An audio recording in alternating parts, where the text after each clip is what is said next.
Welcome to Control Plus Concepts YouTube channel. Today we are going to look into the introduction of theory of computation.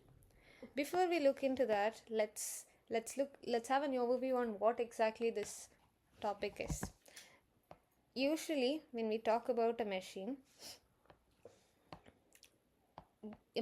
has an input and this input gives some output. Now here also we are going to look into machines, but here the case is the input is the same, but here instead of having an output, we either accept or reject the input.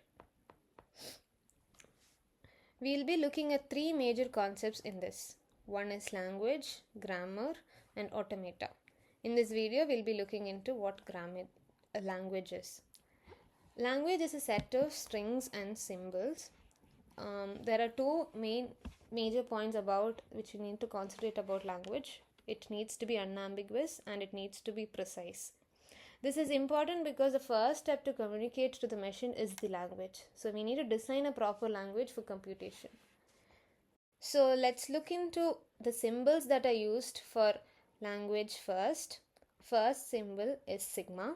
So this defines a finite set of alphabets or elements. This can either be a set of letters,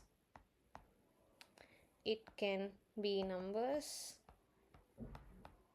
or even symbols like percentage, star, slash, and so on. Next, another major keyword that we'll be using is string name. U, V, W are usually used as string names, and A, B, C are used as for the letters as the elements. So let me say W is a string. W is usually A, B, A. This is an example for a string. V equal to BB is another example of a string. Now let's look into the operations that can be performed on a string.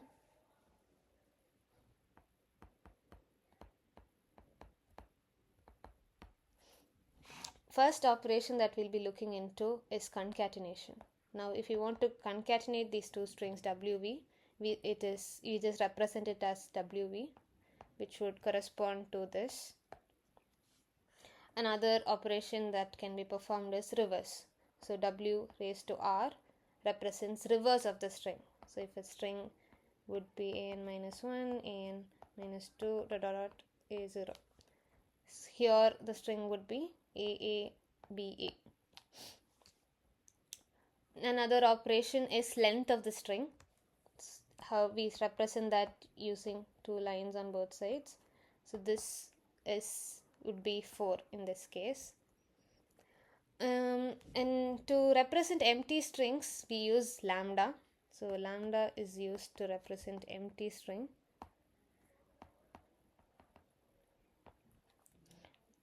From these topics, we can infer some stuff like what is the length of an empty string. So this will always be 0. Concatenating a string with lambda in any direction would result in the same string. Next, we can look into raising a string to a particular number. So W raised to n. This means repeating W n times. W1 would be ABAA, W2 would be W concatenated with W, which would stand for ABAA, followed by another ABAA. And this continues on. An interesting case would be W raised to 0. This is lambda. Okay. Now let's look into operations that can be done using sigma. So sigma is a set of letters. So let's take an example as sigma is equal to AB.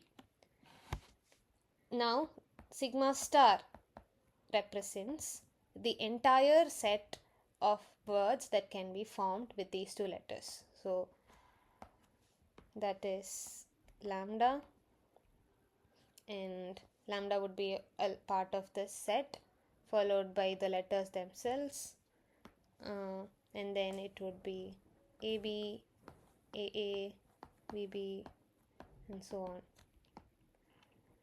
Another variable that we might use often is W plus.